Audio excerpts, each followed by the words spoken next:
Oi, eu sou a Flávia. Eu sou a Isabela. E você caiu no Angu de Grilo.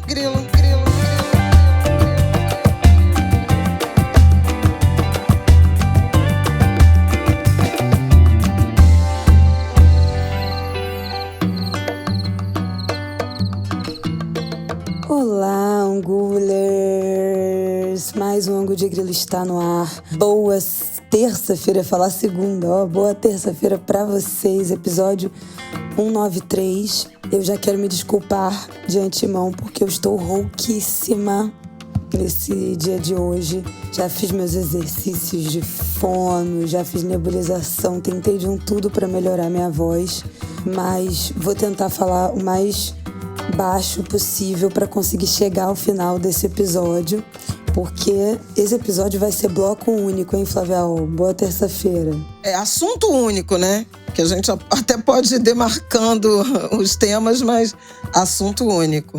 Tem muita resenha, porque vocês sabem que o grande assunto aí da última semana e desse episódio vai ser a grande treta, o grande embate que virou Trump, Lula, soberania nacional, Bolsonaro, a família Bolsonaro, tarifa de 50% no Brasil. A gente vai dar essa linha do tempo toda aqui nesse Angu de Grilo e comentar partindo nos vieses, né, da economia, da política, das redes sociais, das tarifas. Vamos segmentar os comentários, mas esse vai ser o assunto do Angu de Grilo dessa semana. Não tem outro. Todo mundo só fala disso e a gente também. Vamos começar esse episódio. Bom, eu vou começar fazendo aquela linha do tempo que vocês sabem que eu gosto. E a linha do tempo começa aí lá no nosso episódio da semana passada. Quem lembra que a gente terminou o episódio falando do BRICS? Lembra? Falando alguns pontos principais daquela declaração do Rio de Janeiro, que foi o documento final do encontro da cúpula do BRICS que teve no Rio, né? Resumindo aí esse 1 ano de discussões entre os países do BRICS. E um dos tópicos que constou no documento, como a gente falou na semana passada, foi uma crítica à imposição de tarifas unilaterais por países sem que haja uma conversa, né, de forma unilateral, o que seria uma violação das práticas, né, civilizadas aí do câmbio internacional, do mercado, do comércio internacional. Um ponto que não citava o Trump nominalmente, mas todo mundo atribuiu a ele, né? Obviamente, porque a gente já sabe o grande buraco que foi. Gente, olha, a minha mãe não existe, não. Eu vou ter que parar esse episódio para reclamar. Porque a gente falou assim, o assunto vai ser só o negócio do Lula, Bolsonaro, não sei o quê. Ela me manda agora uma mensagem que eu não estou brincando. Tem outros. Denúncia! 1, 2, 3, 4, 5, 6 pontos pra. Mas é lá pro pop-up final, pra gente ficar em alerta. Um negócio inacreditável. Bom, coisas gente, que eu não posso me esquecer. Se aconcheguem, porque esse episódio vai ser longo, tá? Então já vou avisando desde já. Nem pode que eu tenho trabalho, ainda tem serviço. Ah, pois é. Então, querida, prende o verbo. Mas, enfim, esse documento que não criticava o Trump, não citava o Trump diretamente, mas foi, obviamente, relacionado com o tarifaço, aquele anunciado lá em abril, que a gente já falou 1 zilhão de vezes aqui no Angu de Grilo. E a gente falou de novo disso também no episódio da semana passada, comentando o BRICS, foi no 3º bloco, lá no finalzinho do episódio. Bom, logo depois que essa carta saiu, né, essa declaração do Rio de Janeiro, o Trump já fez um pronunciamento na rede social, no X, falando que qualquer país que se alinhasse com as políticas anti-americanas do BRICS seria tarifado com uma taxa adicional de 10%. Não haverá exceções a essa política, né? A essa política. Muito obrigada pela atenção sobre esse assunto. E aí, no mesmo dia, o Lula já rebateu e criticou isso no domingo ainda, antes do nosso episódio, né? Mas vocês lembram que o episódio da semana passada a gente gravou no domingo. Então lembra que a gente falou que algumas coisas talvez estivessem um pouco já sem uma atualização. Sem atualização mesmo. Uhum. Porque... Sem atualização recente da segunda, porque a gente gravou no domingo de manhã. Então isso tudo aconteceu depois da nossa gravação. E aí no mesmo domingo, o Lula criticou o posicionamento do Trump e falou: eu acho uma coisa muito responsável e séria um presidente da República de um país do tamanho dos Estados Unidos ficar ameaçando o mundo através da internet. Não é correto, ele precisa saber que o mundo mudou. Não queremos imperador. E aí na segunda-feira, dia 7 de julho, o Trump publicou, né, quais seriam as taxas aplicadas de importações a países no geral, porque ele soltou outras tarifas também em relação a outros países. A gente vai comentar isso na sessão comentários depois. E aí ele falou que não, para o Brasil eu vou falar mais tarde ou amanhã de manhã com uma carta que será divulgada em breve. E aí ele me faz um post no X, que é das coisas mais inacreditáveis que eu vi nos últimos tempos, assim. Que ele fala que o Brasil está fazendo uma coisa terrível no tratamento dado ao ex-presidente Jair Bolsonaro. Eu já vi, assim como o mundo, que eles não têm nada além de ficar atrás dele dia depois de dia, noite após noite, mês após mês, ano após ano. Ele não é culpado de nada, exceto por ter lutado pelas pessoas, pelo povo, né? Eu conheci o presidente Jair Bolsonaro, ele é um líder muito forte, que verdadeiramente ama esse país e um negociador também muito duro. A eleição está muito perto e agora ele está liderando as pesquisas. Isso não é nada mais, nada menos que um ataque a um oponente político, uma coisa que eu sei muito bem, né, que eu conheço muito bem, aconteceu comigo, e agora o nosso país, os Estados Unidos, é o mais quente, o mais falado do mundo. As pessoas do Brasil não vão... Espera que eu estou lendo e traduzindo ao mesmo tempo, gente. As pessoas, né, do Brasil, o grande povo brasileiro, não vai apoiar o que eles estão fazendo com o ex-presidente. Eu estarei acompanhando essa caça às bruxas ao Jair Bolsonaro, sua família e aos seus milhares de apoiadores muito de perto.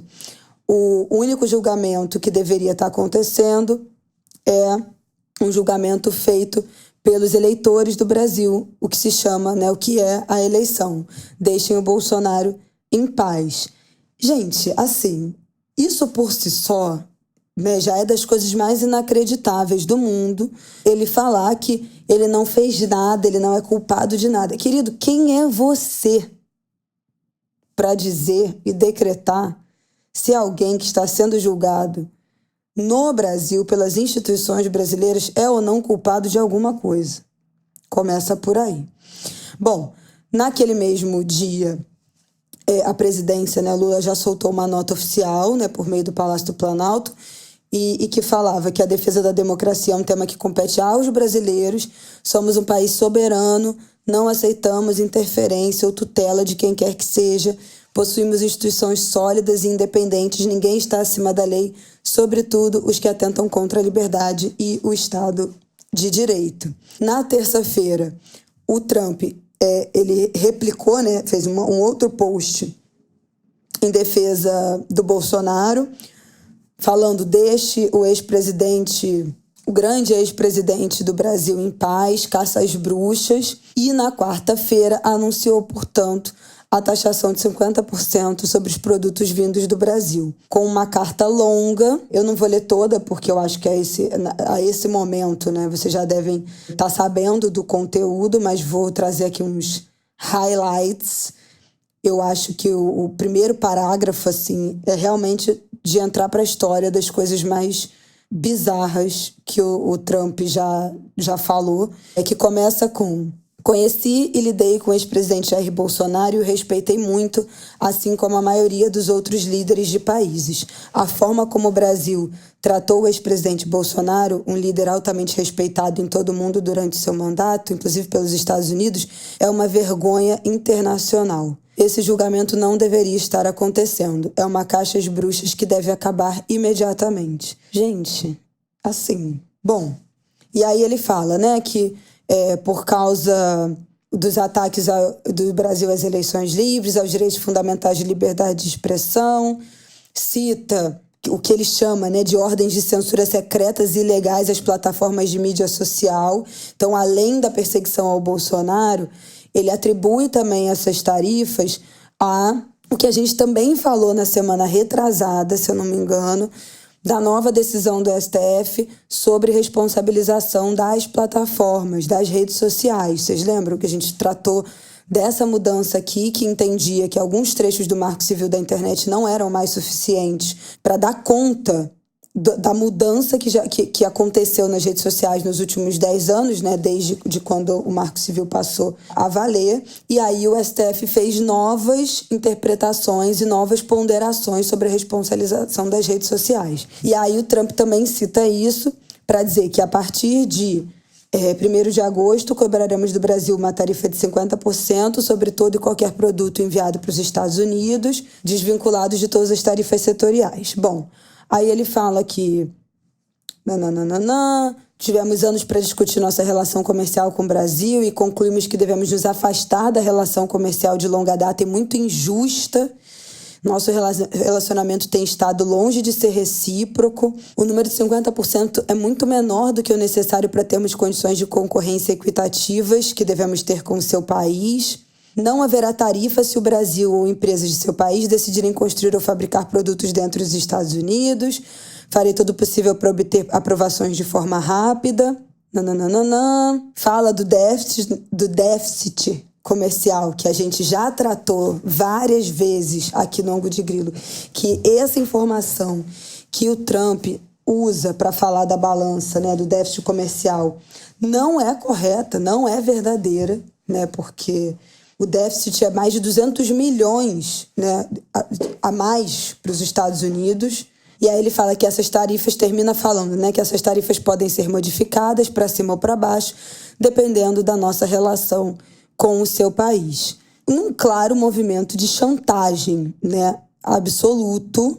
Eu acho que essa é a grande questão em relação às tarifas. Não é só uma sanção, não é só uma punição, mas é uma chantagem, porque deixa aberto que, assim, começa a valer em 1º de agosto, a menos que seja revisto, né, os pontos que são, né, do interesse, aparentemente do interesse de Trump e dos Estados Unidos, né, que é essa casta às bruxas que eles dizem do julgamento do Bolsonaro, e também a questão das redes sociais, além dessa história de balança, né, do déficit comercial, que a gente já sabe que não é de fato verdadeiro. Bom, no mesmo dia, o Lula publicou uma nota que dizia que qualquer medida de elevação de tarifas de forma unilateral será respondida com a lei brasileira de reciprocidade econômica e que o Brasil poderá rebater a nova tarifas com restrições a importações, suspensão de concessões, aumento de alíquotas. No próprio dia, no dia seguinte, né, no dia 10, que já foi na quinta-feira, o Lula deu uma longa entrevista também, ao Jornal Nacional, né, tem uma entrevista de 15 minutos, mas ele falou... Jornal Nacional e Jornal da Record. Principalmente, e as notas também, né, as notas oficiais, deixa eu ver qual foi aqui a última, ou aquela Brasil é Soberano, né, que viralizou nas redes sociais. E aí, gente, olha, impressionante. A gente já falou na semana passada e eu repito como foi impressionante a mudança de tom, de estratégia na comunicação oficial nas redes sociais do governo, do Planalto, dos ministérios, do Lula, nesses últimos tempos, assim. É um negócio... É visível, é palpável, é impressionante. E ao longo da semana passada, vários posts, né, falavam do Brasil soberano. O Brasil é um país soberano com instituições independentes que não aceitará ser tutelado por ninguém. A nota oficial, né, que foi publicada pelo Lula na quinta-feira, depois da história da taxação, foi a seguinte, em que ele fala disso, né, que o Brasil não aceitará ser tutelado por ninguém. O processo judicial contra aqueles que planejam um golpe de Estado é de competência apenas da Justiça brasileira, não está sujeito a nenhum tipo de ingerência ou ameaça que fira a independência das instituições nacionais. No contexto das plataformas digitais, a sociedade brasileira rejeita conteúdos de ódio, racismo, pornografia infantil, golpes, fraudes, discursos contra os direitos humanos e liberdade democrática. E no Brasil, a liberdade de expressão não se confunde com agressão ou práticas violentas. Para operar em nosso país, todas as empresas nacionais e estrangeiras estão submetidas à legislação brasileira. E aí ele fala que é falsa informação, no caso da relação comercial entre Brasil, sobre esse déficit alegado, né, pelos Estados Unidos. As estatísticas do próprio governo dos Estados Unidos comprovam superávit desse país no comércio de bens e serviços com o Brasil da ordem de 410 bilhões de dólares ao longo dos últimos 15 anos. Nesse sentido, qualquer medida de elevação de tarifas de forma unilateral será respondida à luz da Lei Brasileira de Reciprocidade Econômica. A soberania, o respeito e a defesa intransigente dos interesses do povo brasileiro são os valores que orientam a nossa relação com o mundo. Aí é uma canetada sem precedentes, porque o Brasil não deitou em rigorosamente nada. Falou, querido, aqui não. Adoro os não, termos. Aqui não. Você vai cantar de galo em outra vizinhança, porque aqui é Brasil. E foi sensacional, porque todo mundo se inflamou. No Brasil é soberano, no discurso do Brasil é soberano. Quem é você para dizer como é que tem que ser julgado, como é que tem que ser tratado, como é que tem que ser a relação com as redes sociais dentro da nossa legislação, como o nosso Supremo Tribunal Federal deve ou não julgar acusados réus, né, de abolição do Estado Democrático de Direito, de tentativa de golpe de Estado. Querido, quem é você? Aqui você não é nada. Não te conhecemos como nada aqui no Brasil. Então a tradução... É que eu não posso falar palavrão que a Flávia não deixa. Né? Eu não posso falar palavrão que ela não deixa, mas vocês sabem, eu não te conheço como nada aqui, né, no nosso território. Então foi basicamente isso, um festival de canetadas e de lacres do governo brasileiro, não só no formato em que esses comunicados foram divulgados nas redes sociais, e aí cortes de entrevistas do Lula, de declarações do Lula, o povo brasileiro precisa ser respeitado, feito no Brasil, mais do que nunca é a hora de escolher o Brasil, né? E coisas que são orgulho do Brasil. Tem esse post que foi muito compartilhado também, que foi postado ontem, no domingo, né? No último domingo, que é vacinação, o Santos Dumont é brasileiro, o vira-lata caramelo, mas aí falando, né, de políticas públicas, farmácia popular, o cinema, Fernanda Torres, a Embrapa, ICMBio e IBAMA, o Pé de Meia, né, que é a nova poupança do ensino médio, e aí termina falando até da urna eletrônica, que aí realmente é uma canetada, a urna eletrônica contra, né, o voto de papel. Então, assim, a comunicação do governo arrasou, e eu particularmente acho que o governo, a presidência, o Lula, também foram muito bem nessa resposta ao Trump, que não tem nada que ficar cantando de galo nas decisões institucionais do Brasil. A nota da Embaixada dos Estados Unidos no Brasil é uma vergonha, né, a nota que eles soltam imediatamente a partir do posicionamento, né, do Trump em relação ao Bolsonaro. Assim, é um negócio constrangedor, que também fala que a forma como o Brasil está tratando o ex-presidente Jair Bolsonaro é uma vergonha. É uma escolha de vocabulário, assim, que é de uma ousadia, né? O Trump falar que é uma vergonha, que é uma caça às bruxas, que ele não fez nada, Tipo assim, gente, alô, né? É de uma agressividade na fala, de um tom acusatório que não cabe para uma conversa, né, entre líderes mundiais, muito menos com a relação importante e até determinado momento muito boa e respeitosa que os Estados Unidos têm com o Brasil. Então, assim, que tom é esse? Sabe assim? Abaixa, vamos maneirar no tom para você criticar decisões políticas, econômicas, seja lá o que for, dos outros países. Uma falta de decoro absoluta. Mas eu acho que... Bom, vamos começar. Quero ouvir Flávia Aol passar a palavra, porque depois disso ainda teve mais, né? Teve família Bolsonaro ainda se pronunciando, falando, Flávio Bolsonaro, enfim. E quero saber se já temos atualizações dessa linha do tempo. No final de semana, as coisas ficaram mais tranquilas, mas já há uma, além, né, do Mais ponto ou de vista político menos. também, uma preocupação, não tão tranquilas, uma preocupação se essas tarifas realmente entrarem em vigor, né? Mas eu quero te ouvir primeiro do ponto de vista político. Depois a gente fala de economia. Ufa! Gente, é assim, é uma bigorna caindo do penhasco, como nos velhos desenhos do Coiote, do Papaléguas, né?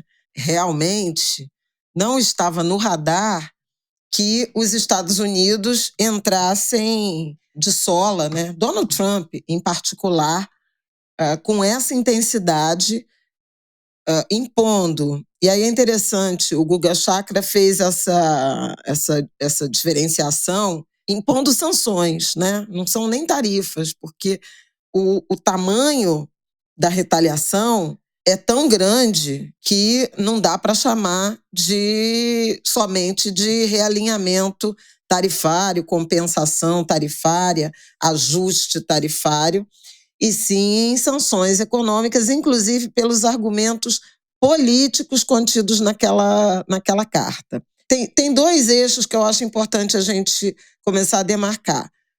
Primeiro que desde a posse, nesse segundo mandato, foi em 20 de janeiro, Donald Trump, aliás, cumprindo o seu discurso de campanha, tem de fato apresentado, né, uma grande perturbação na ordem global, né, no comércio global. Já falamos disso em várias edições do Angu recente, desde o início do ano. Isso se intensifica a partir de 2 de abril, né, quando ele diz que será o dia da liberdade, o dia da libertação, algo assim, e impõe tarifas generalizadas, apresenta aquelas 3 tábuas, né, com os valores dos países que seriam retaliados, e de lá para cá, algumas idas e vindas nesse processo. Ele apresentou tarifas muito altas, fez ameaças ao Canadá, ao México, à Colômbia, à União Europeia, parceiros muito sólidos, muito antigos, voltou atrás em algumas delas, empreendeu uma queda de braço com a China, e a China foi muito dura, muito firme, impondo, né, a reciprocidade.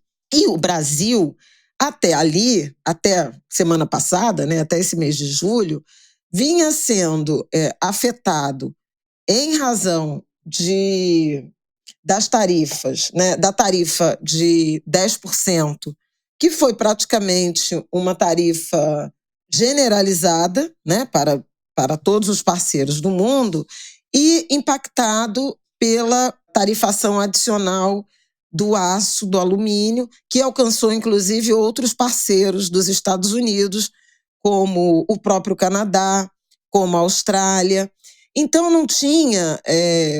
o Brasil parecia meio fora do eixo de visão de Donald Trump como um parceiro, digamos assim, que merecesse algum tipo de retaliação ou de ajuste. A diplomacia brasileira acreditou em algum momento que isso poderia ter a ver com o fato de o Brasil ser deficitário no comércio com os Estados Unidos. Vocês terem uma ideia, o o dado que o próprio governo brasileiro tem divulgado, nos últimos 15 anos, a gente está falando então praticamente desde 2009, foram 410 bilhões de dólares de superávit comercial com os Estados Unidos. E os Estados Unidos são fortemente superavitários com o Brasil, não só na balança de bens, que é essa de produtos físicos, de aviões a autopeças, a suco de laranja, a café, a açúcar, a placas de aço.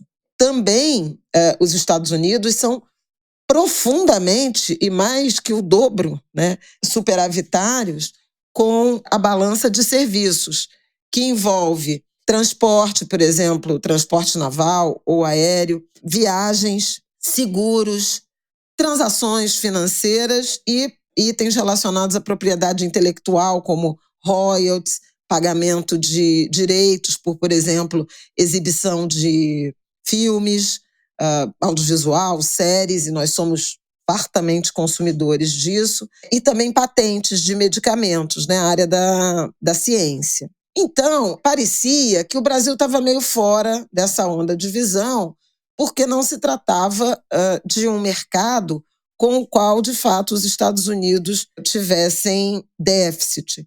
Para se ter uma ideia, o déficit com a União Europeia passa de 50 bi de dólares dos Estados Unidos com a União Europeia. E, no caso brasileiro, os Estados Unidos têm superávit. Bom, ainda assim, havia uma tentativa de negociação, de flexibilização, de suavização daquela tarifa de 10%, que já estava em vigor, em razão, e eu já falei aqui mais de uma vez, da complementaridade entre as economias, né, e a produção e as relações comerciais entre Brasil e Estados Unidos. Então, por exemplo, os Estados Unidos compram café em grão do Brasil.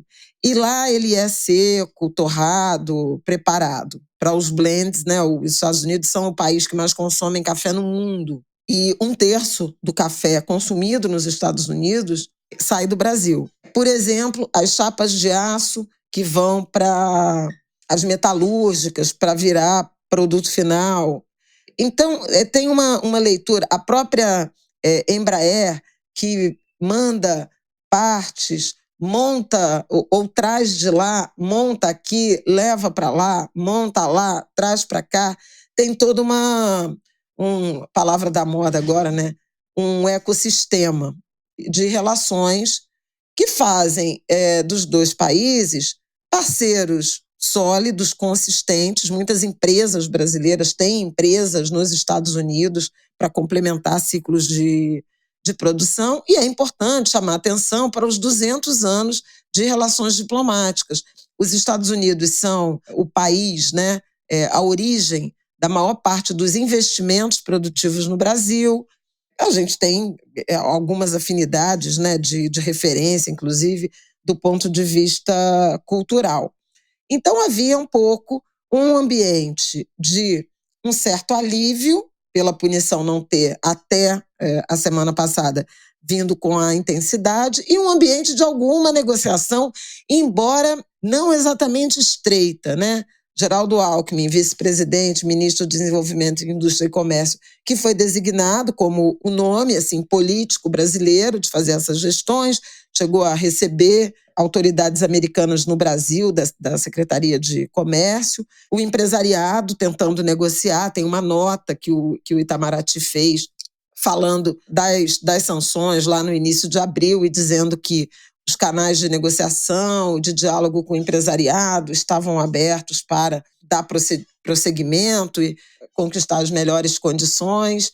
E era mais ou menos esse o cenário, o contexto no eixo político-comercial. No eixo jurídico-político ou político-jurídico, havia a perturbação implantada por Eduardo Bolsonaro, filho de Jair Bolsonaro, deputado, que se licenciou e está numa espécie de autoexílio nos Estados Unidos, na direção de angariar alianças, formar alianças para tentar livrar o pai da possível, provável, né, condenação pela trama golpista, e seu grupo, e seu campo, e seus aliados. A atuação de Flávio Bolsonaro, junto com o Paulo Figueiredo, que é neto, né, do último ditador, né, do período militar aqui no Brasil, o general João Batista Figueiredo,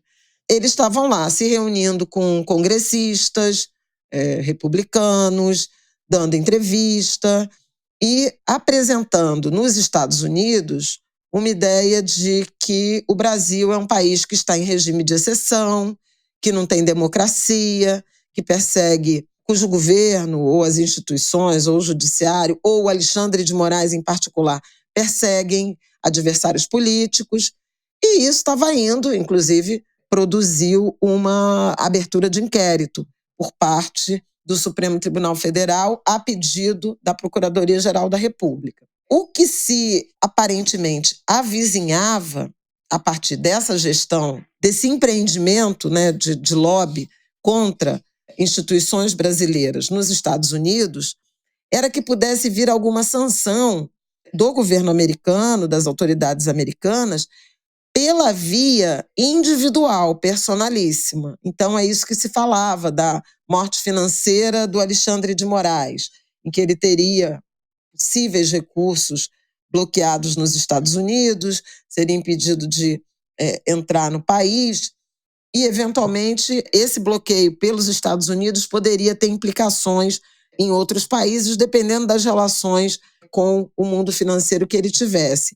Mas era muito na direção de sancionar Alexandre de Moraes e quem mais fosse, né, identificado por esse tema da trama golpista. Eu acho que é importante também a gente adicionar a questão do enfrentamento às big techs. A gente teve, no ano passado, a suspensão do X, da rede X, por um mês, decisões judiciais que estão determinando a suspensão de contas de indivíduos que são naturalizados americanos ou que estão residindo nos Estados Unidos. Então, era esse o caldo, era esse o cenário, e pareciam que as coisas estavam andando em separado. Portanto, foi muito surpreendente a reação de Donald Trump na semana passada. Primeiro, com uma ameaça relacionada aos BRICS. Vamos taxar em 10% a mais todos os países que estiverem alinhados com o BRICS, seja lá o que isso signifique. Isso já aconteceu na noite daquele domingo e nem estava no nosso Angu da semana passada, porque a gente gravou mais cedo, a gente gravou antes. Na sequência, vem a postagem já mencionada pela Isabela de defesa de Bolsonaro. Isso na segunda-feira da semana passada. Na terça, o Donald Trump recompartilha essa mensagem de fim às caças bruxas, né, de lealdade a Bolsonaro. A embaixada dos Estados Unidos no Brasil, que desde o início do ano está sem embaixador, está sendo comandada por um encarregado de negócios chamado Gabriel Escobar, solta também na terça-feira da semana passada, fazendo uma semana hoje, quando vocês estão ouvindo, uma nota dizendo que o Jair Bolsonaro e sua família, seus filhos e famílias, são amigos dos Estados Unidos e que o Trump está observando atentamente o que está acontecendo no Brasil e que eles não iam comentar possíveis medidas que viessem a ser tomadas pelo Departamento de Estado, não iriam comentar previamente.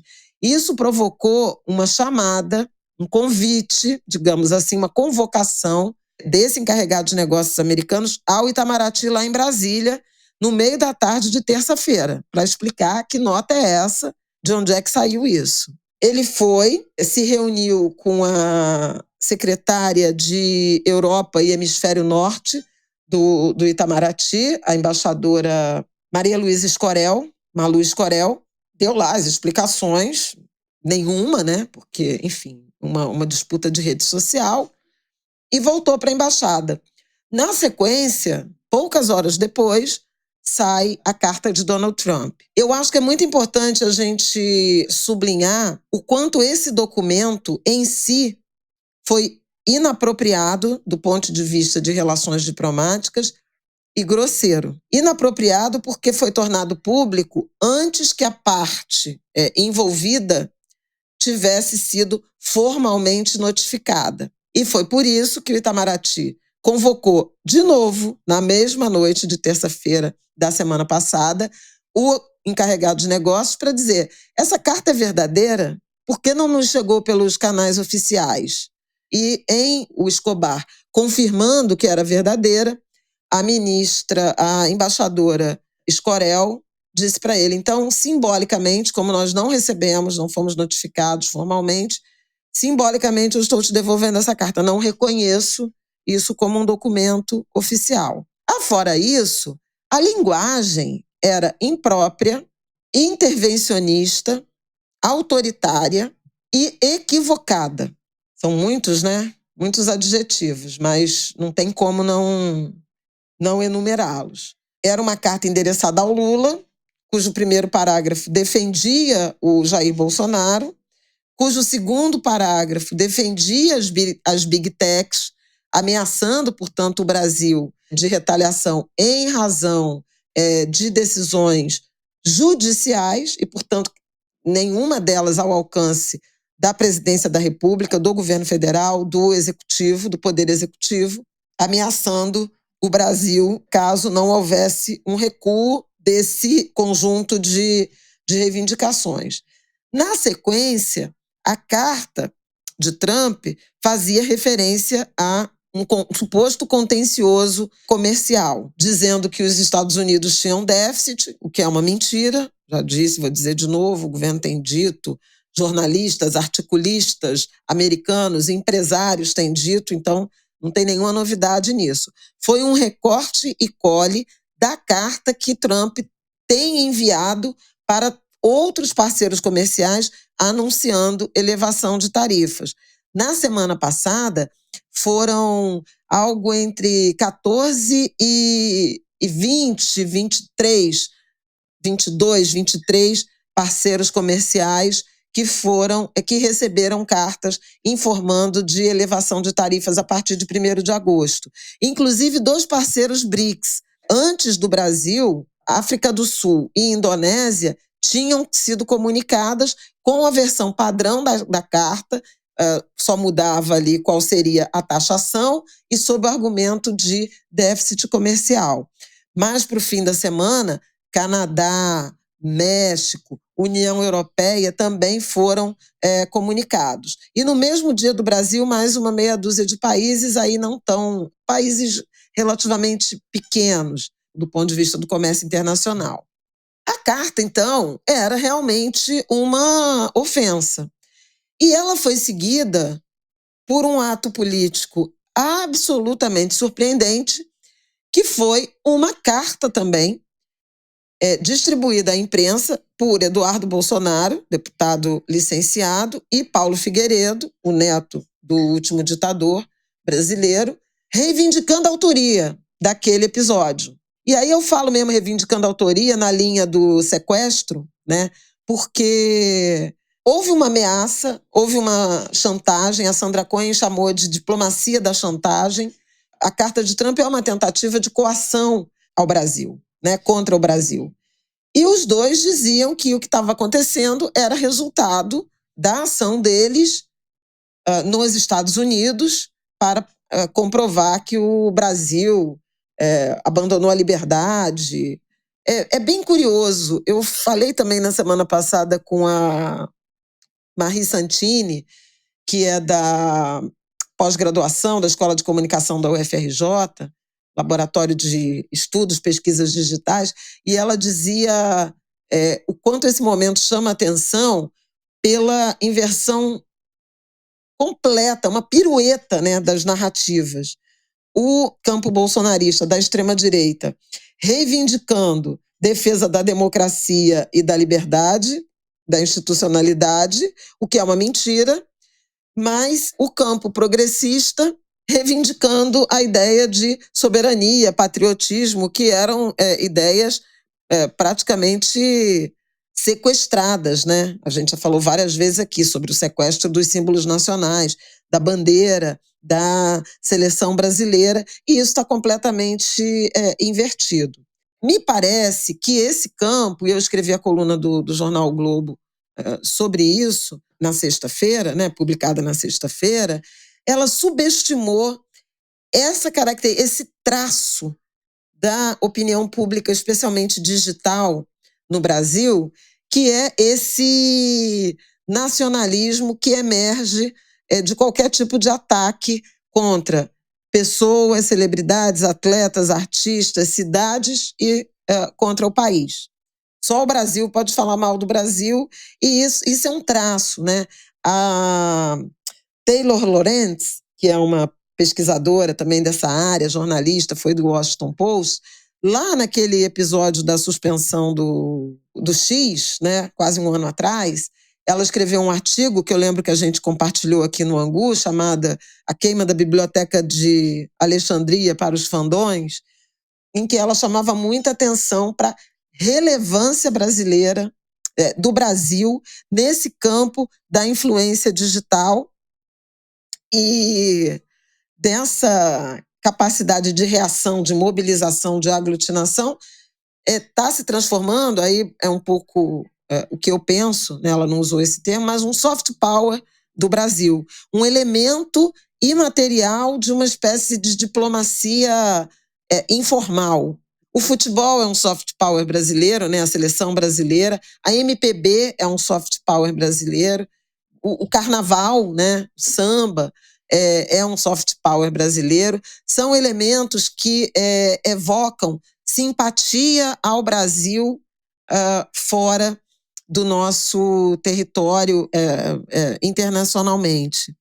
E essa questão da força vocal, que ela chama força vocal online brasileira, ela emergiu muito rápida e muito intensamente na defesa da soberania. Foi aí que o enfrentamento político deu muita musculatura ao governo e gritou mais alto do governo, por óbvio, né? O governo, em tese, se beneficiaria disso porque assumiu a defesa da soberania, como não poderia deixar de ser, não tinha outra alternativa. Vai dizer o quê? Ah, sim, seu Trump, vou mandar o Supremo Tribunal Federal suspender a ação penal da trama golpista e também não valem mais a Constituição brasileira ou a legislação brasileira, também deixam de valer em relação aos interesses corporativos das plataformas digitais, das big techs americanas. Isso é inviável, né? E é interessante porque quando a gente fala com a diplomacia, há uma perplexidade muito grande, porque, eventualmente, criar um contencioso comercial, ele é possível com base em informações concretas, mas tentar obter ou vender, né, favores comerciais usando como barganha as instituições, a soberania de um país, é algo inédito, né? Nunca tinha acontecido na história. Eu ouvi o Celso Rocha de Barros falando na história republicana brasileira. Então, foi tudo muito chocante, sabe? Para, inclusive, os diplomatas. Porque, assim, a rigor, o que eles diziam, isso aqui não tem o que responder, porque não tem o que negociar. Isso não é negociação. Então, nesse eixo de interferência do judiciário e tudo mais, que é o que envolve os 2 primeiros parágrafos da carta de Donald Trump, é inegociável. Então, esquece, né? Forget about it, my friend. E no que diz respeito à questão tarifária, a premissa é mentirosa de que há um déficit que não é bom para os Estados Unidos, e não há nenhum tipo de pleito objetivo, por exemplo, setorial, em relação a algum tipo de prejuízo. Bom, essa defesa da soberania que se deu, né, a partir de postagens do próprio governo, da reação do Lula, da sua base política, influenciadores que, aliás, mesmo influenciadores progressistas não ligados ao governo, que não estão num suposto ecossistema do governo, houve notícias de cancelamento de contas na rede X, então o que enfraqueceria, né, a reação pró-Brasil. O João Domenech, que é um deles, né, um influenciador desse campo progressista, sem conexão com o governo, escreveu uma espécie de manifesto e está cobrando medidas e apoio. Fica aqui meu apoio contra essa situação. E isso acuou, em alguma medida, o campo bolsonarista, porque ficou evidente, né, que Eduardo Bolsonaro não somente reivindicou a autoria, mas festejou, né, não se importou com a ameaça de taxação ao Brasil, que é muito nociva a alguns setores da economia e a alguns estados brasileiros. O campo bolsonarista hesitou. Então, você teve o governador de São Paulo, o governador de Minas Gerais, os dois dos estados mais afetados, responsabilizando Lula pelas sanções, sem reagir à taxa e sem fazer referência a essa ação dos bolsonaristas. Aí, Jair Bolsonaro, quando se pronunciou, o fez na direção de sugerir que as instituições brasileiras, os poderes brasileiros, se rendessem, né, aos Estados Unidos. Está na mão dos poderes para salvar o Brasil, quer dizer, na direção de defesa, né, da sua própria anistia e do seu campo, da rendição à ameaça de Trump em benefício próprio. O mesmo fez o senador Flávio Bolsonaro, filho do ex-presidente da República, senador pelo Rio de Janeiro. Eduardo Bolsonaro insistindo nisso. Algo inédito que nós vimos nesse campo da disputa política, afora essa vitória robusta, né, na disputa digital. Aliás, o perfil de Donald Trump chegou a restringir comentários num determinado momento. Tamanha foi a intensidade de comentários de brasileiros protestando contra isso, né, contra o tarifaço. Não tem bagunça, não. Teve vampetaço. Teve postagem nas redes sociais da Melania Trump para pressionar contra o marido. Políticos mesmo brasileiros, Eduardo Bolsonaro, os presidentes da Câmara, principalmente Hugo Motta, né, que já não vive bom momento, né, em termos de popularidade, também sendo pressionado a se pronunciar. E ele demorou muito.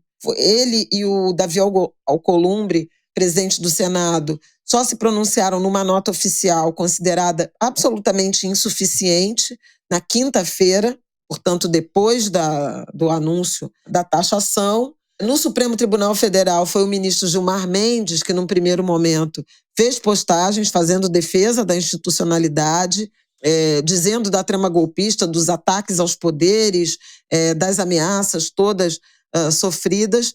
No domingo, também conhecido como anteontem, o presidente do Supremo Tribunal Federal lança uma carta longa, né, com uma espécie de linha do tempo da trama golpista, dos ataques à democracia e informando e reforçando a independência, a autonomia do judiciário.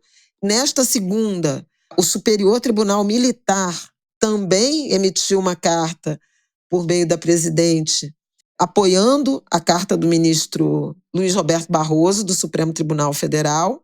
O governo federal e de um lado, né, Isabela já mencionou, das campanhas de Brasil Soberano, Feito no Brasil, Defenda o Brasil, também com o PT, o Partido dos Trabalhadores, também fez suas peças e está divulgando, enfim, atacando o que seriam os traidores da pátria, não nominalmente, mas em peças. E há, de fato, um ecossistema de defesa do Brasil, mas que, obviamente, se reflete positivamente para o governo, com o qual me parece que o campo da extrema-direita não contava e ambiente do qual eles não estão conseguindo sair. Por quê? Porque os bolsonaros não estão abrindo mão da condição de anistia de Bolsonaro para que as sanções, a futura sanção, a taxação, seja revista.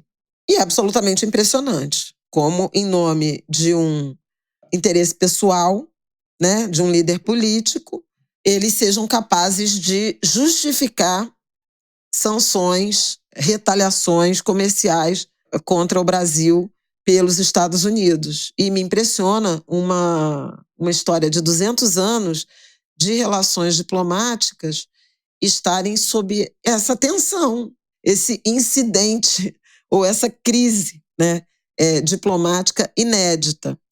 É curioso porque o PIB de São Paulo, né, o empresariado de São Paulo, está muito zangado. Isso a gente pode ver, atestar nos editoriais que o Estado de São Paulo, né, o jornal Estado de São Paulo e a Folha de São Paulo já publicaram em relação a isso. O Estadão foi surpreendente, já no próprio dia, né, do anúncio das sanções. Quem te viu, quem te vê.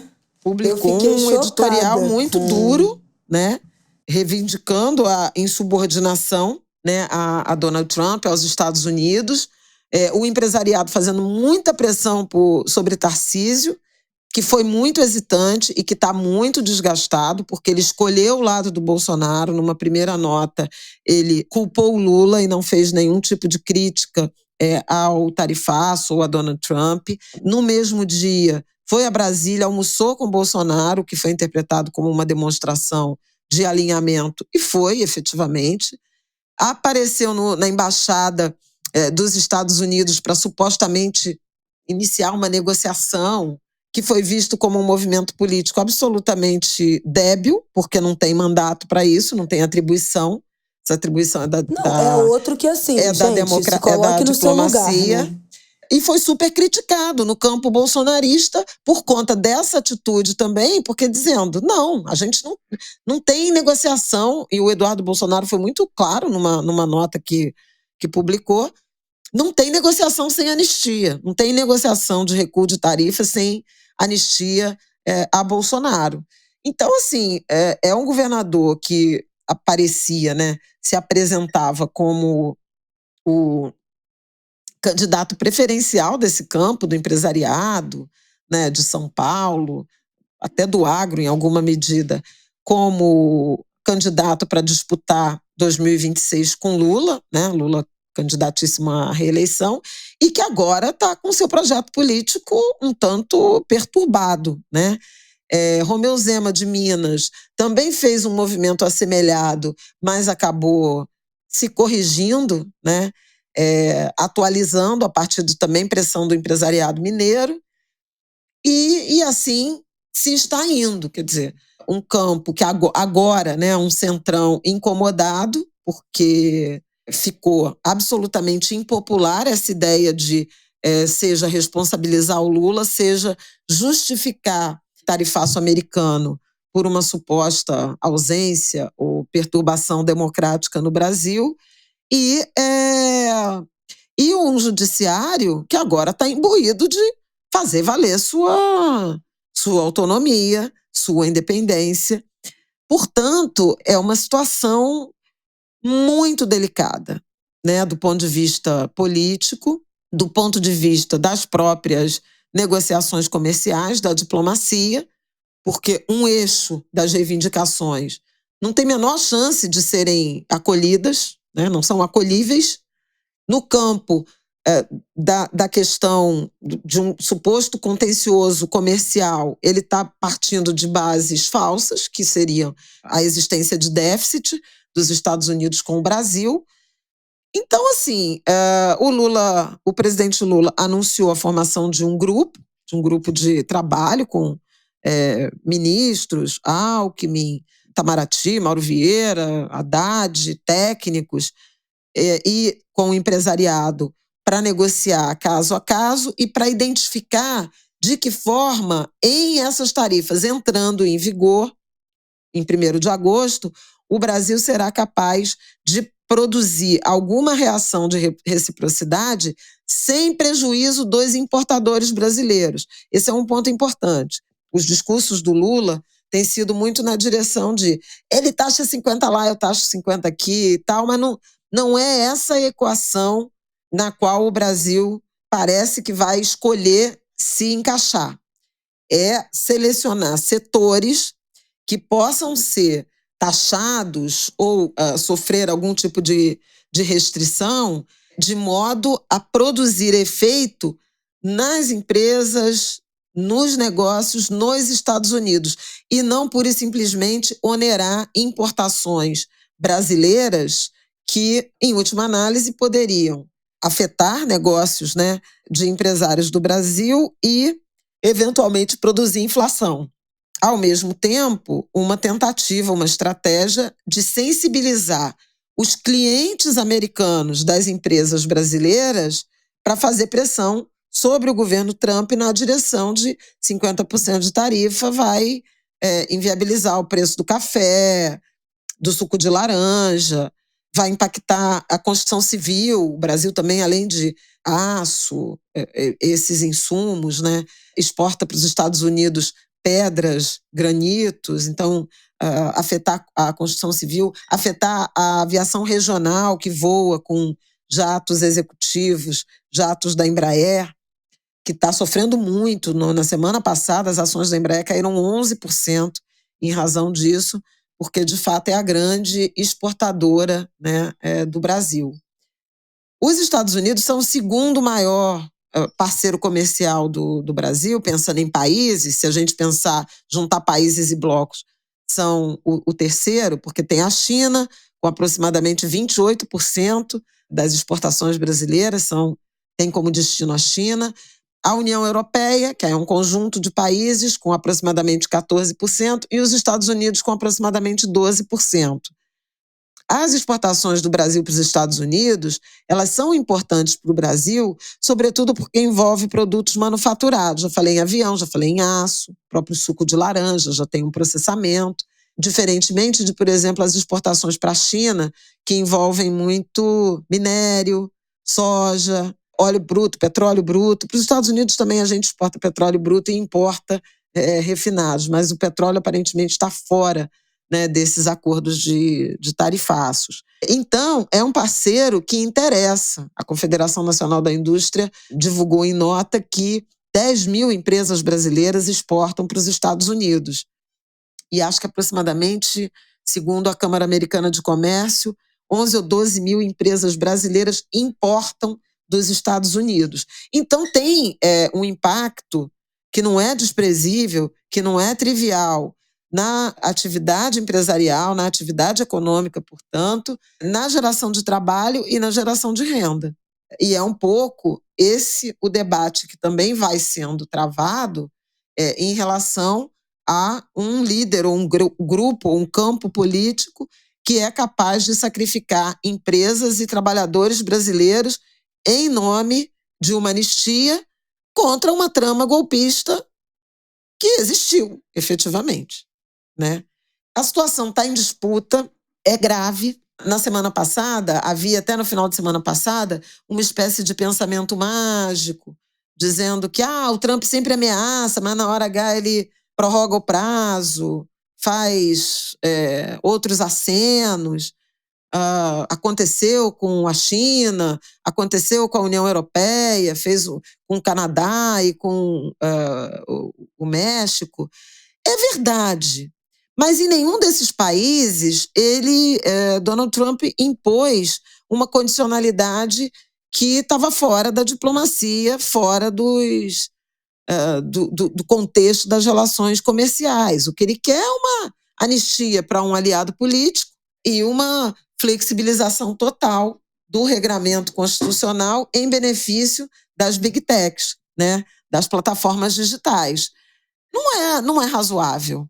A gente entrevistou uma Jack chantagem, Nicas, né? Pura e simples. Diplomacia da chantagem, como bem definiu a Sandra Cohen. E eu acho que, inclusive, o prazo também que foi dado, né, e o tom de a gente pode rever para mais ou para menos, a depender do comportamento de vocês, né, em relação aos Estados Unidos, também dá o tom da chantagem, né? Porque não foi uma coisa do tipo, está valendo imediatamente a tarifa e ponto, né? Uma decisão com efeito imediato. É assim, é daqui a 20 dias a depender de qual vai ser a resposta de vocês. Então não tem nenhum... inclusive, assim, não tem nenhum tipo de seriedade objetiva, né, com essa tarifa. É só chantagem. Se fizer o que eles querem, eles voltam atrás. Então não tem nada a ver com déficit de balança comercial, porque se fosse de fato, isso era negociado e era uma decisão e ponto, acabou. Se é uma questão numérica, só econômica, não depende do que o país vai fazer em relação a um ex-presidente, em relação a uma legislação, né, de rede social, não depende de nada. Eu quero consertar esse déficit comercial e acabou. Mas é um prazo longo, cheio de não, mas e se dependendo do que vocês fizerem, aumenta para mais ou para menos a tarifa. Então, assim, não tem nenhuma objetividade, nenhuma seriedade, né? É só chantagem, assim. Então, é muito de quinta, gente. Então, assim, é uma situação realmente complicada, né? No fim de semana também, quer dizer, tanto Eduardo Bolsonaro, quanto Flávio, quanto esses bolsonaristas continuam insistindo nesse tema da anistia. O ex-presidente Jair Bolsonaro, numa nota no domingo, também voltou a reforçar. Os termos são absolutamente de rendição, o que é muito surpreendente, porque supostamente são indivíduos, né, políticos que galgaram essas posições no mundo de cargos, enfim. Bolsonaro chegou à presidência da República e os filhos, senador, deputado federal, vereador, pela via do voto e usando ideias, mensagens, né, patrióticas. Não eram eles os patriotas? E como é que se justifica que patriotas apoiem sanções contra o Brasil, contra o país deles, em nome de benefício, proveito, interesses pessoais desse grupo? Então é absolutamente surpreendente. Nesta quarta-feira vai ter divulgação de pesquisa uma Quest. Pergunta. Ah, tá. Talvez essa seja a resposta. Mas eu tenho uma pergunta que é... Você acha que o fato do Eduardo Bolsonaro ter soltado a carta reivindicando, né, a participação nessa declaração do Trump, das tarifas e tal, foi um tiro no pé? Você acha que... Eu não entrei no perfil dele para ver o que os apoiadores, os bolsonaristas estavam falando em relação a isso. Porque quando a gente falou aqui... Qual foi a situação? Do depoimento do Bolsonaro no STF, né? Que chamou o Alexandre de Moraes para ser vice, falou que os apoiadores eram um bando de maluco e tal.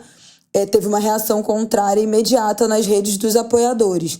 Mas nesse caso foi um tiro no pé dessa base aliada bolsonarista, ou a galera ainda tá no fantástico mundo de Bob, falando que a culpa de tudo é do Lula? Tem muita gente, especialmente no campo do centro-direita, né, a partir, por exemplo, do empresariado, que estão frustrados e demonstrando essa frustração. Mas eles ainda têm uma aliança, né? As métricas lá dos primeiros dias falaram em, sei lá, 70-30, 70 e poucos, 28, 70 e tantos defendendo, não exatamente o Lula, mas a soberania, né, brasileira, e esses 20 e poucos a 30 culpando Lula e culpando Moraes, né? O Eduardo Bolsonaro tem se referido ao tarifaço de Trump como a taxa Moraes, justamente para tentar colar, né, nesse suposto que eles alegam, nesse alegado, né, autoritarismo e atrelando a responsabilidade ao ministro do Supremo Tribunal Federal. É absolutamente surpreendente, né, que estejam dispostos a entregar o país, né, deixar o país, fazer o país abrir mão da própria soberania. Mas é isso, o fanatismo político, ele tem traços de fanatismo religioso, né, de questão de fé. Então, assim, não é nula. Agora, a predominância é de defesa do país e de reação a Donald Trump.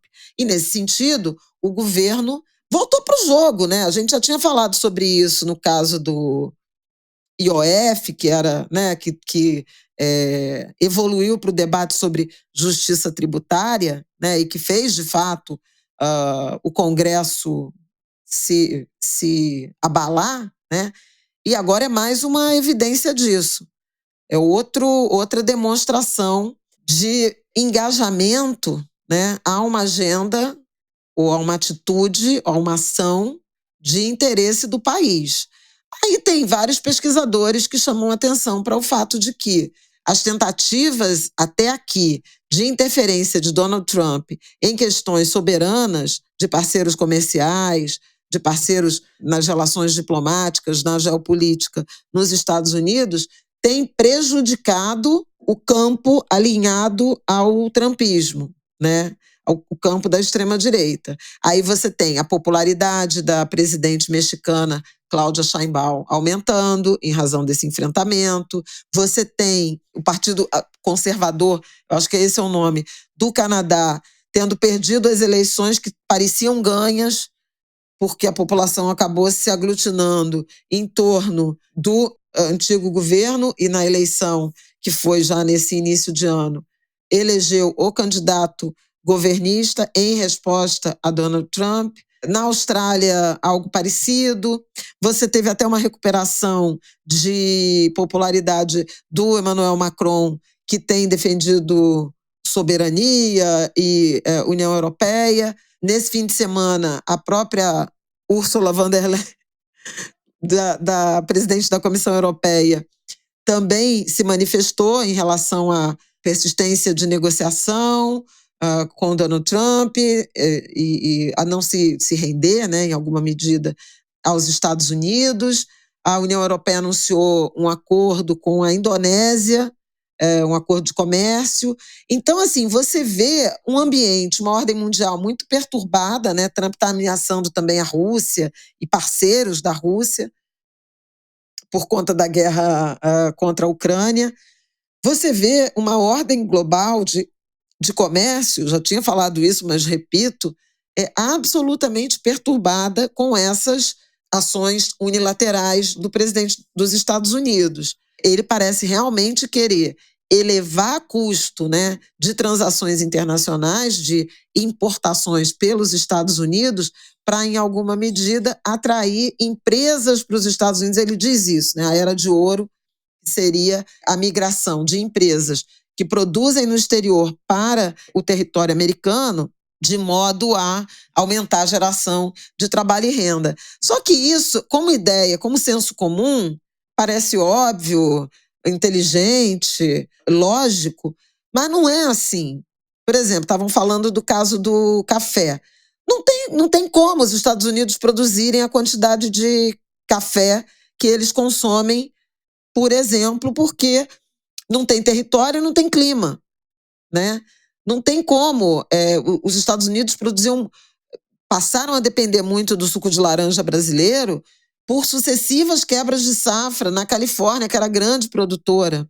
Os Estados Unidos estão empreendendo uma perseguição a imigrantes que já está produzindo reflexo na colheita, na atividade econômica de várias cidades. Aliás, quero recomendar a série de reportagens que o nosso amigo Edu Graça, Isabela, está produzindo no Globo, né? Ele foi para os Estados Unidos no domingo, ele publicou 2 matérias excepcionais sobre um efeito na comunidade, na colônia brasileira em Newark, um depoimento também de uma empresária muito impressionante, e isso tem continuado, quer dizer, o pavor que se instituiu em razão dessa perseguição xenofóbica, perseguição aos imigrantes.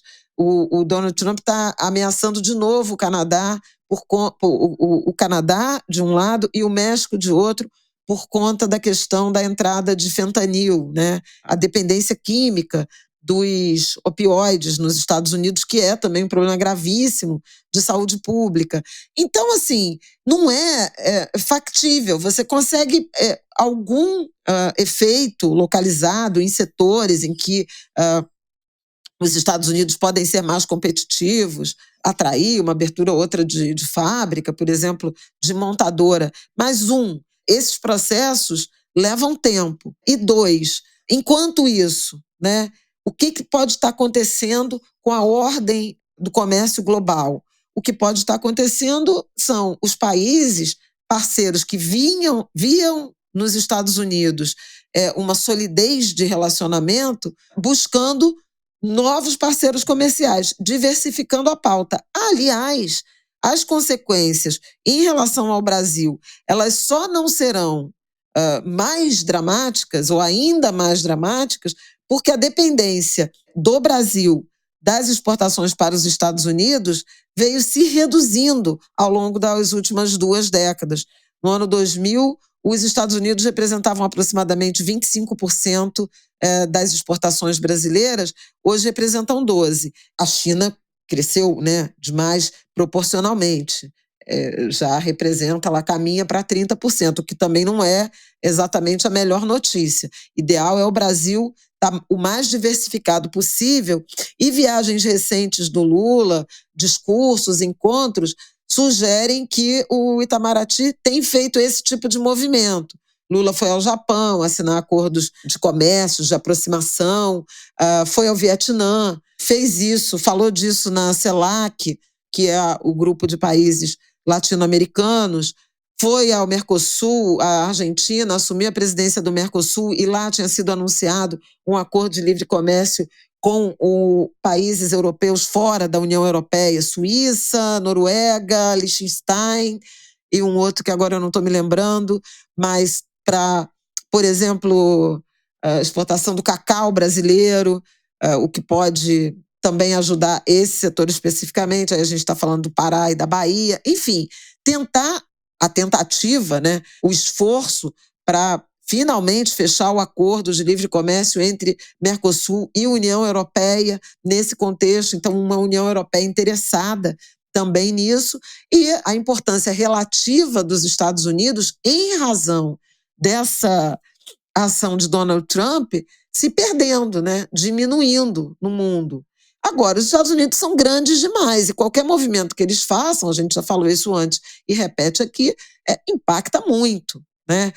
E alguns outros setores no Brasil são intensamente dependentes dos Estados Unidos, 80% do suco de laranja, né? O café, que eu já mencionei, tem outros, a carne, né? Tem uma parcela importante da produção brasileira de pecuária, de carne bovina, que são exportados para os Estados Unidos. Isso, obviamente, produz ruído, pode levar problemas para setores. O pessoal da produção de laranja, do suco de laranja, diz que está virtualmente inviabilizado. Outro setor de pesca, né? A Associação dos Exportadores, né, de Pescados, na semana passada, quando o Trump anunciou que as tarifas virão dia 1º de agosto, já houve um cancelamento de um envio de 58 containers de pescados brasileiros congelados, que são exportados para os Estados Unidos. Navio leva 25 dias para chegar. Se eles saíssem daqui na semana passada, iam chegar já depois de 1º de agosto, e os compradores travaram, porque não tem como assumir o custo e botar essa produção na rua. E isso impacta os pescadores artesanais brasileiros, né? É óbvio que a gente pode pensar, construir estratégias para novos mercados ou para consumo interno, né? Eu brinquei com uma servidora, né, uma alta funcionária do governo, a partir do Ministério da Justiça. Falei, vamos chupar essa laranja, vamos comer esse peixe, vamos tomar esse café, né? Amor, tudo de laranja agora. Maior derrame de laranja da história do Brasil. E isso aconteceu também com o mel. Você falou do peixe. Isso. Tinha uma carga que para ser embarcada na sexta-feira passada, com 95 toneladas de mel orgânico produzido no Piauí, mas os compradores lá dos Estados Unidos solicitaram a suspensão do envio da carga, porque quando chegasse nos Estados Unidos, talvez já chegasse com a vigência de 50%. E aí os produtores fizeram um apelo, pelo amor de Deus, porque senão, enfim, né, não teriam para quem vender, iam acabar perdendo a carga. mas os lotes que vão chegar, a maior parte vai chegar antes, mas outros podem chegar depois, e aí os compradores assumiram o risco, são clientes, né, do mel brasileiro, dos empresários do Piauí, há mais de 15 anos, e aí liberaram o envio da carga e vão assumir se já chegar depois do dia 1º, né? Então estavam correndo para que essa carga chegasse antes. Mais ou menos o que a gente relatou lá na época do tarifaço que o Trump anunciou, na história da Índia, né, dos celulares, dos iPhones produzidos e outros aparelhos da Apple produzidos na Índia, que quando anunciaram as tarifas, imediatamente a Apple mandou um monte de avião para a Índia para trazer o máximo possível de produto, de carga para os Estados Unidos antes da tarifa entrar em vigor, para já não chegar a partir do momento que a tarifa tivesse, né, que os produtos pudessem ser sobretaxados. Então, assim, isso causa, né, uma instabilidade, um estresse no comércio exterior que, por esses motivos, assim, não fazem o menor sentido, né? É realmente um vexame, é uma vergonha, é uma baixaria o tom, a carta, os posicionamentos e tudo que esse episódio gerou. Tem mais alguma coisa para falar disso? Porque já falamos de economia, política, os produtores. Internet, produtores. Olho no que vem aí. Judiciário. Acho que falamos tudo. Acho que é só. Acho que foi. O que a gente tem ainda de informação nessa segunda-feira de tarde é que o governo Lula, do blog do Valdo Cruz, né, vai seguir 2 frentes, que é intensificar esse discurso nas redes sociais da soberania nacional, da defesa da soberania nacional, para fragilizar tanto essa tentativa de interferência do Trump, quanto o Jair Bolsonaro e os filhos, né, e esse grupo bolsonarista, e também regulamentar a lei da reciprocidade econômica para ser usada caso essas tarifas de 50% sejam mantidas. E aí foi, né, o que minha mãe falou também, de reuniões com empresários para definir qual vai ser essa estratégia de negociação com o Trump, com uma comissão, com um comitê integrado de governo e representantes desses setores empresariais. É isso. Eu acho que não tem muito mais o que falar. Agora é acompanhar qual vai ser o comportamento do Trump, qual vai ser o comportamento de Bolsonaro e aliados, para entender como é que o governo vai se comportar, e chamo a todos para estarem presentes também, acompanhando, olhando, seguindo, enfim, vendo o posicionamento da comunicação do governo, da comunicação institucional nas redes sociais, porque estão muito presentes, muito atuantes, e o tom está sendo dado também pelas redes sociais, principalmente, né? Então, vale a pena para a gente continuar acompanhando esse noticiário, os desdobramentos, a gente ficar muito atento às redes sociais do governo também. Acho que é isso, né? Eu queria só, nessa linha da lei da reciprocidade, quer dizer, lembrar, acho que a gente já falou sobre ela no Angu, né? Ela já nasce, né? Começa a tramitar na intenção de dar ao executivo, né, ao poder executivo, uma possibilidade de resposta a sanções, retaliações comerciais, que na origem estavam situadas no campo de barreiras não tarifárias, relacionadas, por exemplo, a questões ambientais, no acordo com a União Europeia. No entanto, acabou sendo aprovada por unanimidade, Senado e Câmara, depois da posse do Trump, com esse tarifaço de Trump à espreita. É um mecanismo que sinaliza um arcabouço, né, uma capacidade de resposta do país, mas mais, eu tenho dito isso e repito aqui no Angu, mais para ter do que para usar. Não dá para imaginar, também já falei isso aqui e volto a repetir, que o Brasil vai responder com uma reciprocidade absoluta, né, e equivalente. Então, eu já mencionei reunião com os empresários daqui, de lá, né, chamar a atenção para os clientes americanos das empresas brasileiras na direção de uma pressão política, mas vale a pena também sublinhar que o Itamaraty, Fazenda, Ministério do Desenvolvimento se debruçam nas sanções, nas retaliações ou na reciprocidade no campo dos serviços. E aí tem o que pode estar sobre a mesa, né? Quebra antecipada de patentes de remédios, porque o Brasil paga, né, aos Estados Unidos pelo direito, né, de comprar, produzir, seja lá o que for, e aí isso seria internalizado, né, com a quebra de patentes. E é um tipo de debate que a OMC permite, a legislação brasileira também, já aconteceu em outros momentos da história das relações políticas entre Brasil e Estados Unidos e que incomoda muito os Estados Unidos. Outro campo é da propriedade intelectual, dos direitos aí envolvendo audiovisual. Então, a gente está falando, por exemplo, dos serviços de streaming, dos estúdios de cinema, que tem no mercado brasileiro um nicho importante, né? Uma quantidade importantíssima de consumidores e que poderiam ter que pagar mais. Eu lembro que a China anunciou isso, né? Retaliação ao cinema americano na China. Essa também seria uma medida. Tem gente que fala, por exemplo, de possibilidade de quebra de patentes de medicamentos usados ou distribuídos no Sistema Único de Saúde, o que ainda teria um outro apelo secundário, digamos assim, do ponto de vista da popularidade política, que é usar a reciprocidade para produzir remédio mais barato para os brasileiros que acessam, que dependem do SUS. Então, assim, são medidas nessa direção. O transporte pode ser que sofra também, né? Grandes companhias de navegação, né, que fazem essa rota, né, de comércio entre Brasil e Estados Unidos, por conta de uma potencial redução de negócios.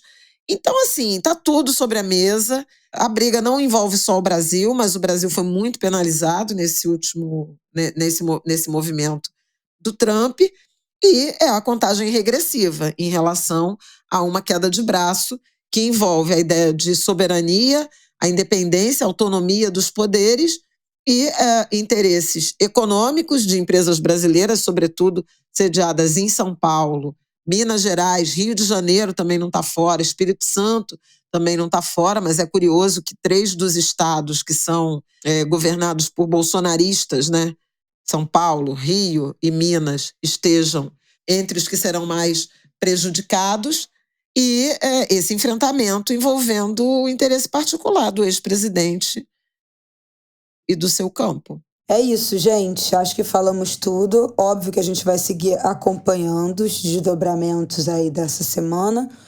Semana que vem a gente volta nesse assunto para atualizar. Vamos então para o nosso segundo e último bloco dos pop-ups da semana passada, né? Assuntos rápidos, pendentes e o que vem por aí. Bom, acho que a gente pode começar esse bloco comemorando, celebrando a eleição de Ana Maria Gonçalves na ABL. Primeira mulher negra eleita para a Academia Brasileira de Letras. A Ana Maria Gonçalves foi eleita na tarde de quinta-feira, né, que teve os votos para a cadeira número 33, para a vaga que abriu com a morte, né, do Evanildo Bechara. Ela se tornou a primeira mulher negra a ocupar uma cadeira na ABL, que a ABL esta, que completa nesse mês 128 anos. É uma vergonha, né, que só em 2025, depois de 128 anos, a Ana Maria a gente ainda esteja elegendo ou colocando a primeira mulher negra em qualquer lugar, né? Tipo assim, não dá para em 2025 ainda ter a primeira mulher negra em algum cargo, em alguma função. Isso por si só já é constrangedor, para mim é um constrangimento. Mas que bom que esse momento chegou com a Ana Maria, autora de Um Defeito de Cor, livro histórico, absoluto, essencial, que já mergulhamos nele aqui no Ângulo de Grilo, porque nós temos um episódio especial entrevistando a Ana Maria.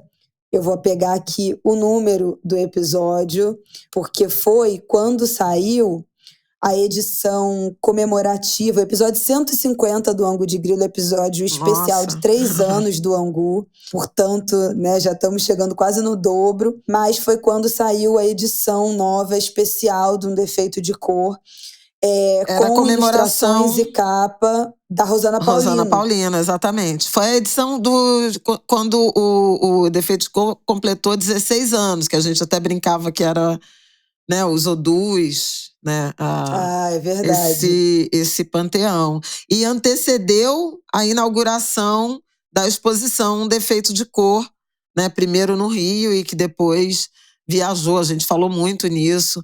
Ana Maria Exatamente. Gonçalves é uma escritora de extremo talento, produziu uma obra fundamental para a literatura brasileira, né? Foi considerada numa pesquisa recente, num levantamento recente da Folha de São Paulo, o melhor livro, romance brasileiro deste século, né? Ficou em primeiro lugar numa consulta a inúmeras figuras, né? Inúmeros intelectuais. O Defeito de Cor é o livro da vida, né? de muita gente. Foi enredo, né, da Portela, em 2024. Desfile lindo dos carnavalescos André Rodrigues e Antônio Gonzaga, né? A gente falou, eu falei com muita emoção, né, desse desfile, desse processo. Aliás, 2024, por conta desse carnaval, o livro voltou, né, ao topo das vendas, das listas de vendas, 16 anos, 17 anos depois do lançamento. E agora a Ana Maria foi eleita com 30 de 31 votos possíveis.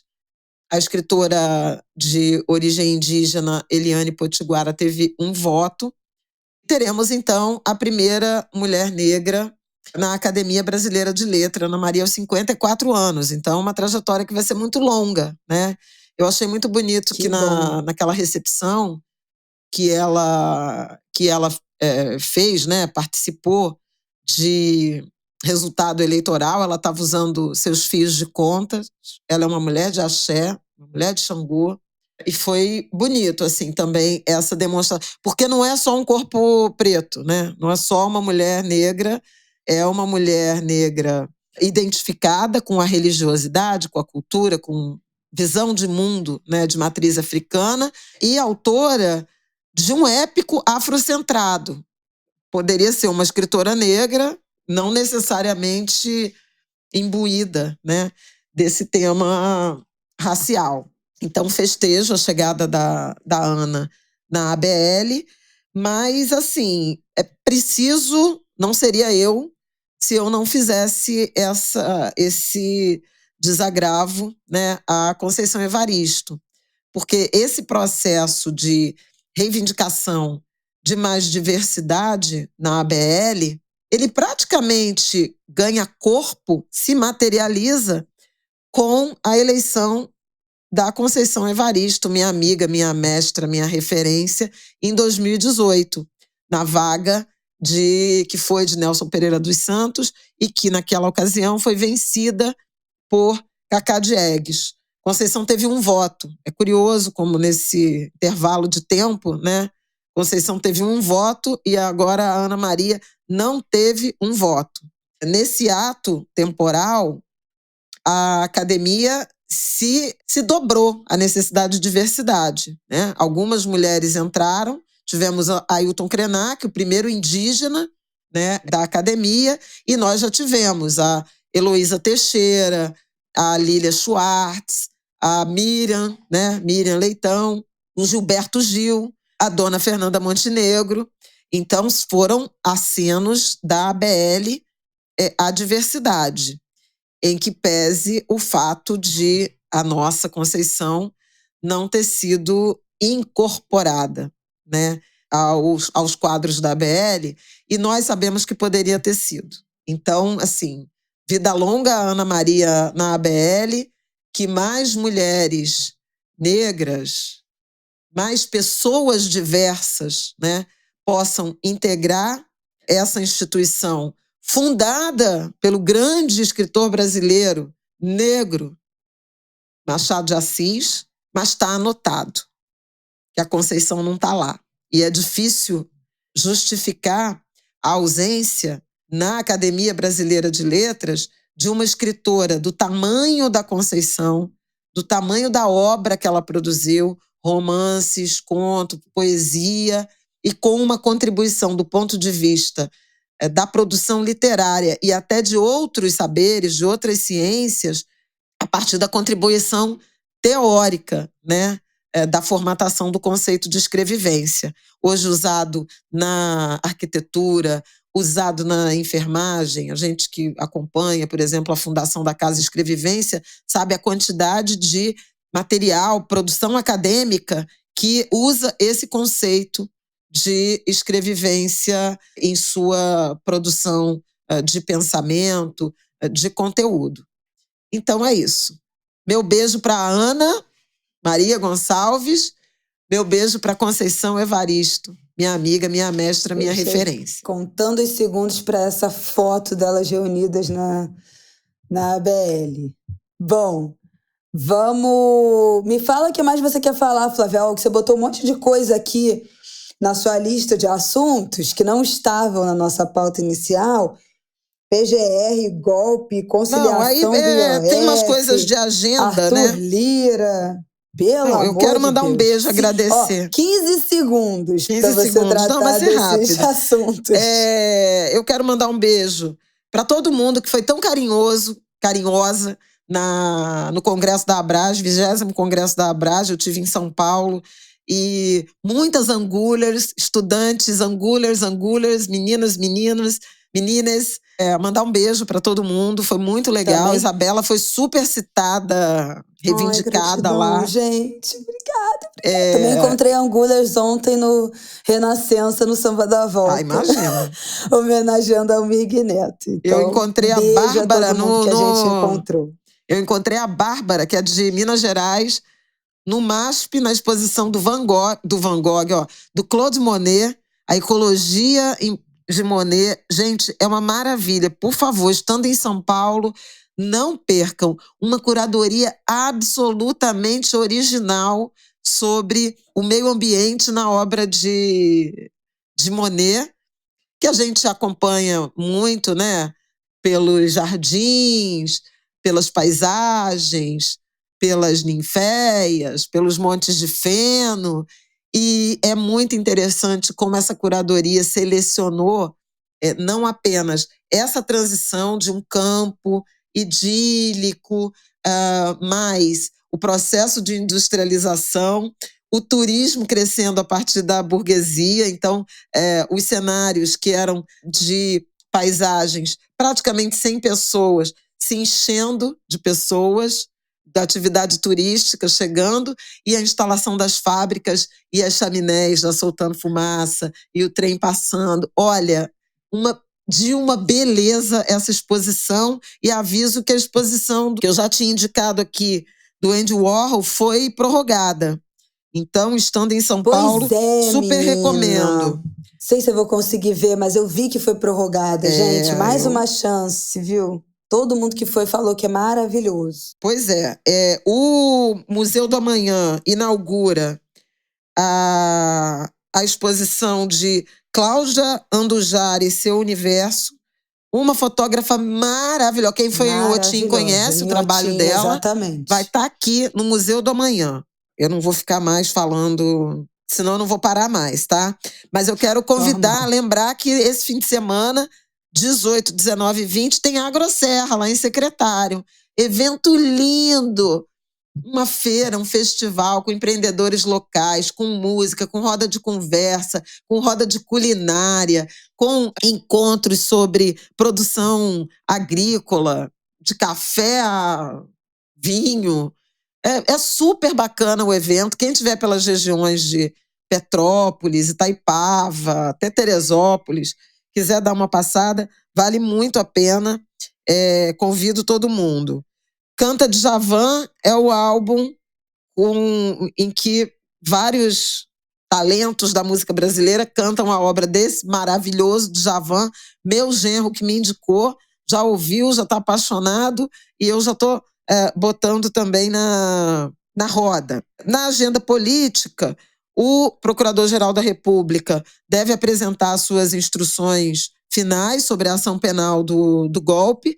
O prazo é hoje, segunda-feira, a gente está gravando aqui, né? Segunda-feira, 14.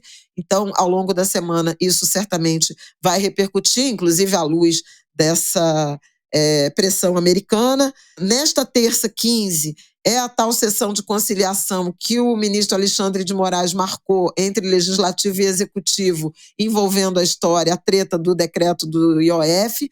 Até aqui ainda não tem muita proposta, mas é outro assunto que a gente vai acompanhar ao longo dessa semana. O Arthur Lira, Lira, ex-presidente da Câmara, deputado federal, relator do projeto da isenção do imposto de renda para quem ganha até R$5.000, apresentou seu relatório e, pasmem, não só observou que havia uma sobra de arrecadação e aumentou para a alíquota reduzida para quem ganha entre 5.000 e não mais 5 e 7 mil, mas 5.000 e 7.350, o que vai beneficiar 15 milhões e meio de brasileiros que vão estar isentos ou parcialmente, né, ou terão sua carga reduzida. E, ao contrário do que ele prometia originalmente, ele manteve a proposta de justiça tributária, que é compensar ou pagar, né, cobrir a isenção de quem ganha até 5.000 e a redução de quem ganha até 5 e 7.350, com a elevação do imposto para quem ganha mais de R$600.000, aquele 1% lá que representa 144 mil pessoas que pagam muitas vezes menos impostos, menos de 10% de impostos, menos do que os assalariados. Como é Arthur Lira, o governo está bastante otimista de que esse projeto será aprovado, certamente na volta do recesso, porque o recesso começa essa semana, eu acho que quinta-feira. Não, de agenda é só isso. E hoje, terça-feira, 15 de julho, é aniversário, 25 anos, do nosso craque, o craque da família, Paulo Henrique Sampaio Filho, nosso Paulinho. Viva ele! O Quearô. Acabei. É isso, Flavião. Parabéns para Paulinho. Você não falou da indicação musical. Você vai falar ou não, rapidamente? Eu falei, canta Djavan, garota. Ah, tu falou tão rápido que eu me distraí. Tava coisando aqui coisa do canta episódio. Canta Djavan, o álbum. Aproveito para mandar um beijo pro Medo e Delírio, pro Cristiano Botafogo e pro Pedro Daltro. Primeiro pela referência carinhosa, né, no episódio do programa sobre a questão do IOF, sobre aquela tensão toda que eu acho que eles usaram, né, um áudio meu de comentário da TV, e eu tinha trocado umas mensagens com o Pedro Daltro, e eles foram muito amorosos, mas sobretudo pelo lançamento da camisa e da caneca. Eu não ouço Medo e Delírio, em homenagem à minha filha. Gente, olha, eu fui imediatamente marcada no post de quando eles soltaram a estampa.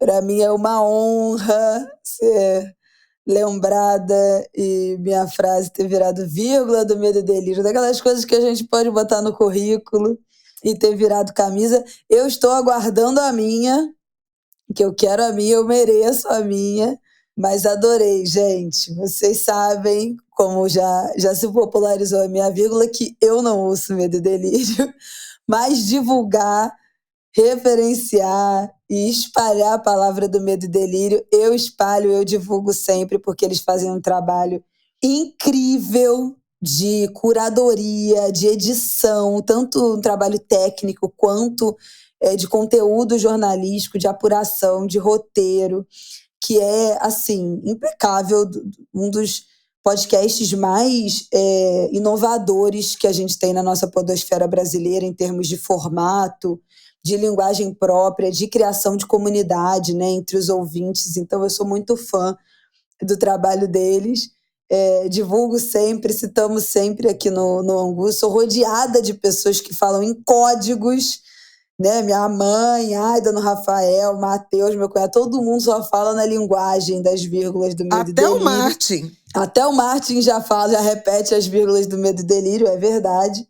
Então, eu sou muito fã, adorei, amei. E, por favor, quando usarem, Quem souber, né, que essa é a minha voz, além de marcar o Medo e Delírio nas redes sociais quando postar usando, me marca também, que eu quero ver, que eu vou adorar ver isso acontecendo, gente.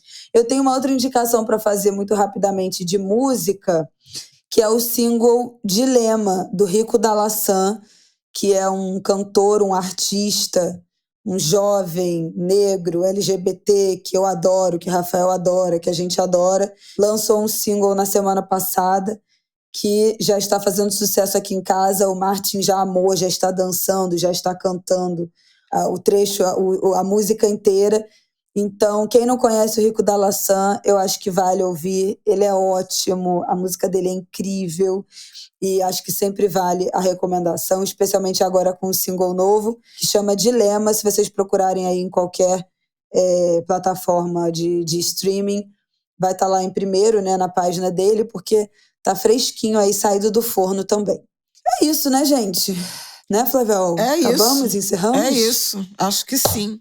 Então, um beijo, Angulers.